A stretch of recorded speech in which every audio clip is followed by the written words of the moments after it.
Pierre Huguet, pardon, 2 sons de cloche auprès des habitants du 9-10, ça reflète aussi les résultats.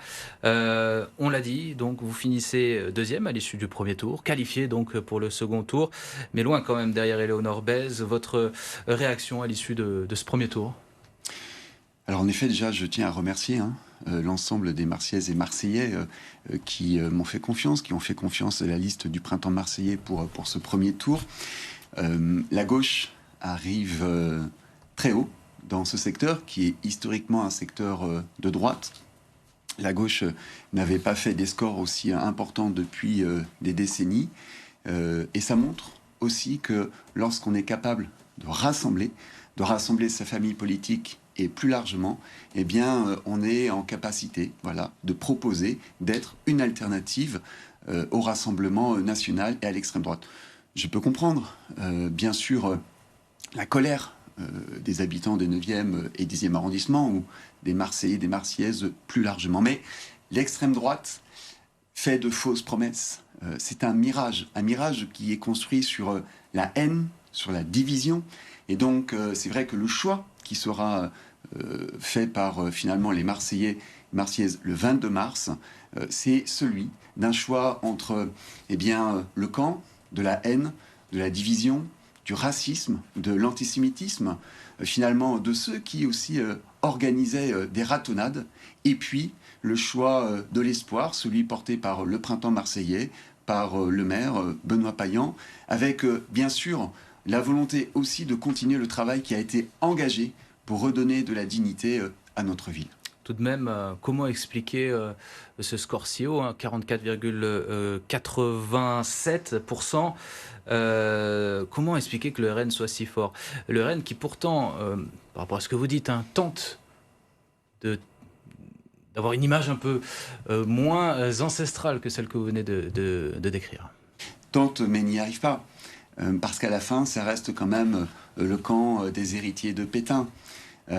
Alors, face à cette situation, encore une fois, je lance solennellement un appel, car il est possible de faire barrage à l'extrême droite. Et Vous le pouvez 22 rattraper le mars, retard encore là? bien sûr, il y a des abstentionnistes à aller voter. Et puis, moi, j'en appelle à toutes celles et tous ceux qui sont des démocrates, des républicains. Nous avons encore la capacité de mobiliser toutes ces électrices et tous ces électeurs pour pouvoir remporter une victoire dans le 9e et 10e arrondissement, et bien sûr aussi de pouvoir donner de la force au candidat Benoît Payan. Vous pensez que la stratégie de diabolisation du Rassemblement national fonctionne encore à Marseille? Alors, tout à l'heure, vous me demandiez pourquoi finalement le Rassemblement national était aussi haut. Je crois que c'est aussi lié aux errements de la campagne de Martine Vassal et de ses colistiers qui finalement ont couru derrière l'extrême droite. Ils sont allés sur le terrain de l'extrême droite. Ils ont cultivé une forme d'ambiguïté avec une frontière finalement assez ténue entre ce que l'on appelait auparavant la droite républicaine et l'extrême droite. Et c'est aussi cette stratégie que personne n'a compris, y compris même chez les électeurs républicains, qui fait que l'extrême droite est très très forte dans les 9e et 10e arrondissements. Et moi, je leur dis que, et dans les 9e et 10e arrondissements, et à Marseille, il y a une alternative, et il y a un projet pour répondre également à cette colère que nous pouvons rencontrer ici ou là. Laura Agnès Kardec, donc candidate pour la droite, fait 16,46% des voix. Vous allez avoir besoin de ce report de voix si vous voulez l'emporter contre Éléonore Bèze. Est-ce que vous allez lui tendre la main? Écoutez, je crois que la décision a été prise par Martine Vassal il y a peu de temps. Elle a annoncé qu'elle se maintenait et qu'elle maintenait également l'ensemble de ses têtes de liste pour Marseille. Donc Madame Kardec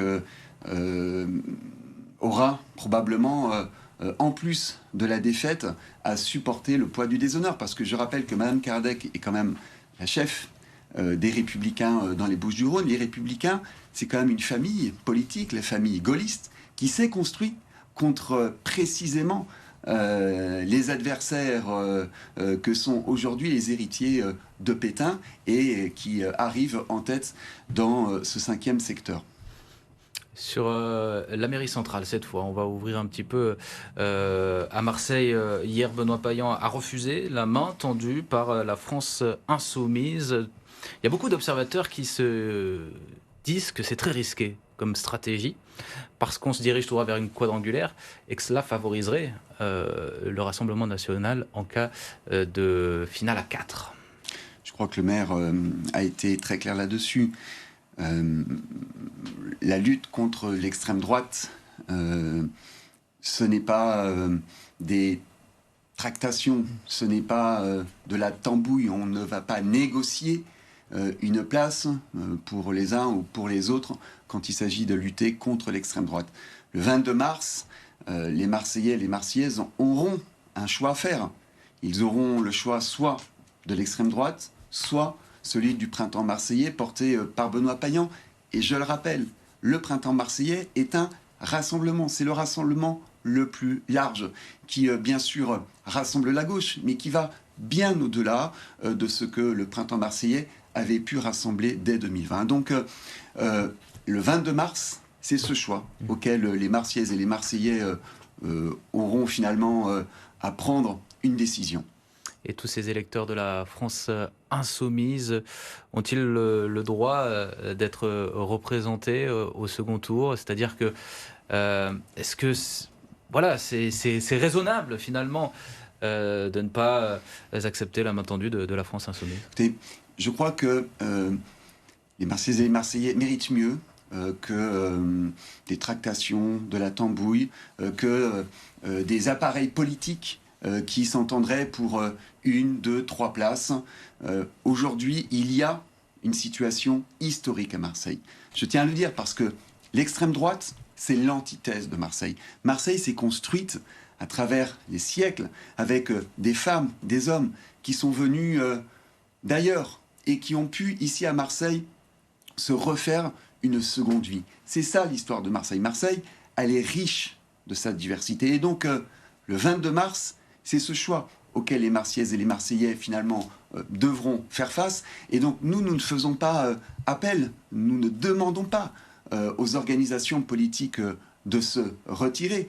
En revanche, nous appelons l'ensemble des électeurs et des électrices à faire barrage à l'extrême droite. Bien sûr, à celles et ceux qui nous ont choisis déjà au premier tour, mais également aux électeurs de la France insoumise, et puis plus largement à l'ensemble des démocrates et des républicains qui refusent que le camp de la haine, de la division, les héritiers finalement de Pétain, prennent le pouvoir dans cette ville.